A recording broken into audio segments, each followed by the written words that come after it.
Welcome, Mr. Prime Minister. Welcome back to the White House. I've long believed that the relationship between the United States and India will be one of the defining relationships of the 21st century.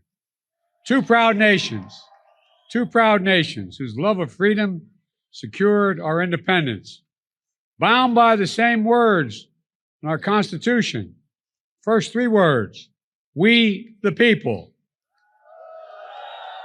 The enduring ties and shared values between our people and the shared responsibility as global leaders to tackle the great issues of our time together. स्वागत है प्रधानमंत्री जी आपका पुनः आपका लौटने के लिए। मैंने हमेशा विश्वास किया है कि संयुक्त राज्य अमेरिका और भारत के मध्य यह रिश्ता 21वीं सदी के परिभाषित संबंधों में से एक है। दो गौरवशाली राष्ट्र, हम इन तथ्यों से बंधे हैं और यहाँ हमारी स्वाधीनता के प्रेम से ही हमने अपनी स्वतंत्रता प्राप्त की है। हमारे जो तथ्य हैं वो हमारे संविधान के पहले शब्द यही हैं, हम देश के नागरिक, हमारे लोगों के बीच स्थायी संबंध और साझे मूल्य और वर्तमान के महान मुद्दों से निपटने के लिए वैश्विक नेताओं के रूप में हमारी साझी जिम्मेदारी। I'm honored to be the first to have you here in 15 years. The United States is honoring and hosting an official visit to the Republic of India. Prime Minister Modi, welcome back to the White House.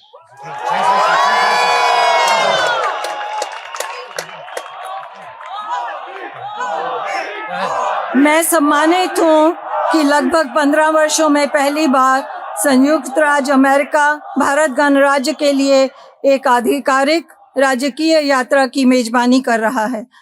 प्रधानमंत्री Modi ji, white house में आपका स्वागत है। We spent a lot of time together going back to when I was vice president and you had just become prime minister. And since I've become president, we've continued a relationship built on mutual trust, candor, and respect. The challenges and opportunities facing the world in this century require that India and the United States work and lead together, and we are. बहुत समय एक साथ बिताया है, उस समय से जब मैं उपराष्ट्रपति था और आप अभी प्रधानमंत्री बने थे, और जब से मैं राष्ट्रपति बना हूँ हमेशा इस रिश्ते को जारी रखा है हमने। और जहाँ हमारा इसमें आपसी विश्वास, स्पष्टवादिता और सम्मान है।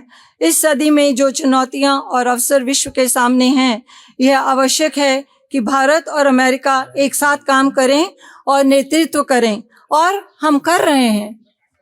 With your partnership, we've invigorated and elevated the Quad between the United States, India, Australia, and Japan to advance our vision of a free, open, secure, and prosperous Indo-Pacific.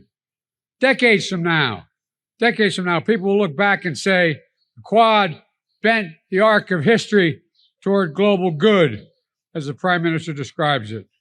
आपकी साझेदारी के साथ हमने एक मुक्त, खुला, सुरक्षित और समृद्ध हिंद प्रशांत की दृष्टि को आगे बढ़ाने के लिए संयुक्त राज्य अमेरिका, भारत, ऑस्ट्रेलिया और जापान के मध्य क्वाड को मजबूत और उन्नत किया है। अब से दशकों बाद लोग पीछे मुड़कर देखेंगे और कहेंगे, क्वाड ने इतिहास के वृत्तचाप को वैश्विक हित की ओर मोड़ दिया, जैसा कि प्रधानमंत्री इसका वर्णन करते हैं। Together, India and the United States are working closely on everything from ending poverty and expanding access to health care, to addressing climate change, to tackling food and energy insecurity stoked by Russia's unprovoked war in Ukraine. साथ साथ भारत और संयुक्त राज्य America हर विषय पर मिलकर काम कर रहे हैं, जैसे कि गरीबी को समाप्त करना और स्वास्थ्य देखभाल तक पहुंच का विस्तार, जलवायु संकट को संबोधित करने से लेकर खाद्य और ऊर्जा असुरक्षा से निपटना, जो यूक्रेन पर रूस के कारण युद्ध से प्रभावित हुआ। We made critical and emerging technologies the pillar of our next generation partnership to ensure that these technologies promote and protect our values, remain open, accessible, and trusted and secure. हमने महत्वपूर्ण और उभरती प्रौद्योगिकियों को अपनी अपनी पीढ़ी के साझेदारी का एक स्तंभ बनाया है। यह सुनिश्चित करने के लिए कि इन प्रौद्योगिकियों हमारे द्वारा हमारे मूल्यों को बढ़ावा और सुरक्षा मिलेगी और यह खुले, सुलभ, विश्वसनीय और सुरक्षित रहेंगी। All this matters for America, for India, and for the world. We face an inflection point, one of those moments that only come around every several generations, when so much is changing technologically, politically, socially, and environmentally, that the decisions we make today are going to determine our future for decades to come. यह सब बहुत महत्वपूर्ण है America के लिए, भारत के लिए और सारे विश्व के लिए। हम एक मोड़ का सामना कर रहे हैं, ऐसे क्षण जो हर कई पीढ़ियों में केवल एक बार आते हैं, जहां बहुत कुछ परिवर्तित हो रहा है, तकनीकी रूप से, राजनीतिक रूप से, सामाजिक रूप से और पर्यावरण की दृष्टि से, कि आज हम जो निर्णय लेंगे वह आने वाले दशकों के लिए भविष्य का निर्धारण करेंगे। And as democracies, we can better tap into the full talent of all of our people and attract investments as true and trusted partners as leading nations, with our greatest export being the power of our example. Equity under the law, freedom of expression, religious pluralism, and diversity of our people. These core principles have endured and evolved even as they have faced challenges throughout each of our nation's histories, and will fuel our strength, depth, and future. लोकतंत्र के इस रूप में हमने सभी लोगों की पूर्ण प्रतिभा का बेहतर तरीके से लाभ उठाया है और हम उठा सकते हैं, और अग्रणी देशों के रूप में सच्चे और विश्वसनीय भागीदारों के रूप में निवेश को आकर्षित कर सकते हैं। हमारा सबसे बड़ा निर्यात हमारे उदाहरण की शक्ति है।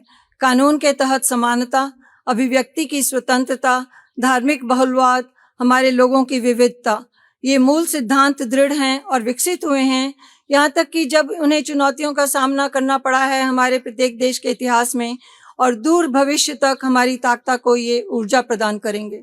And they form a special bond among our nations, forged by the special bond among our people, based on values that are universal, a duty to family and elders, treating all people with respect and dignity, a premium on education and creativity, self-discipline, hard work, entrepreneurship, faith and service to community, courage and resilience, and tolerance and opportunity for all.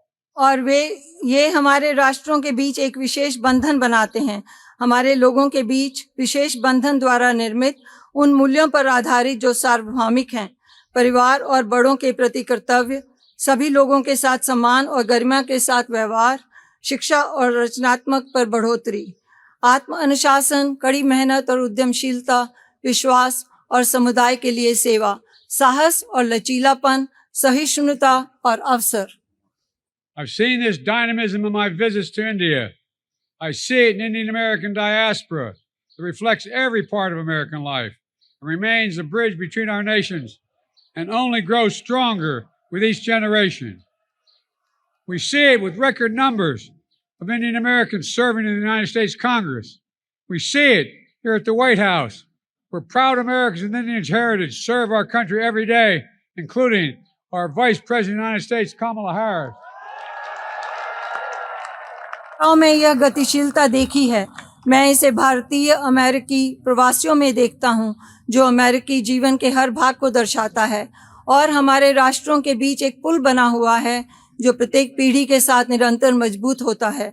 हम इसे संयुक्त राज्य कांग्रेस में बड़ी संख्या में देखते हैं, और हम इसे यहाँ व्हाइट हाउस में देखते हैं, जहाँ भारतीय विरासत के साथ गर्वित अमेरिकी हर दिन हमारे देश की सेवा कर रहे हैं, और जिनमें उपराष्ट्रपति कमला हैरिस भी शामिल हैं। The granddaughter, the proud granddaughter of an Indian civil servant, daughter of an Indian student, turned American scientist, who came to the United States when she was only 19 years old to pursue her dream of curing cancer. A family like so many of ours in our nation that speaks of the thousand stories of determination, courage, and hope. एक भारतीय समाज सेवक की पोती, एक भारतीय छात्र जो अमेरिकी वैज्ञानिक बनी, जो 19 साल की उम्र में संयुक्त राज्य अमेरिका आई थी कैंसर के इलाज के अपने सपने को साकार करने के लिए, उनकी बेटी। हमारे देशों में बहुत सारे परिवारों में से एक जो हजारों दृढ़ संकल्प, साहस और आशा की कहानियां कहते हैं। Stories that define the relationship and the limitless possibilities between the United States and India. Two great nations, two great friends, two great powers that can define the course of the 21st century. Mr. Prime Minister, thank you for your partnership, and I'll turn it over to you. परिभाषित करने वाली कहानियां और संयुक्त राज्य America और भारत के मध्य असीम संभावनाएं, दो महान राष्ट्र, दो अच्छे मित्र, दो महान शक्तियां, यह 21वीं सदी के पाठ्यक्रम को परिभाषित करेगा। माननीय प्रधानमंत्री जी, आपकी साझेदारी के लिए धन्यवाद। अब मैं आपको सौंपता हूं।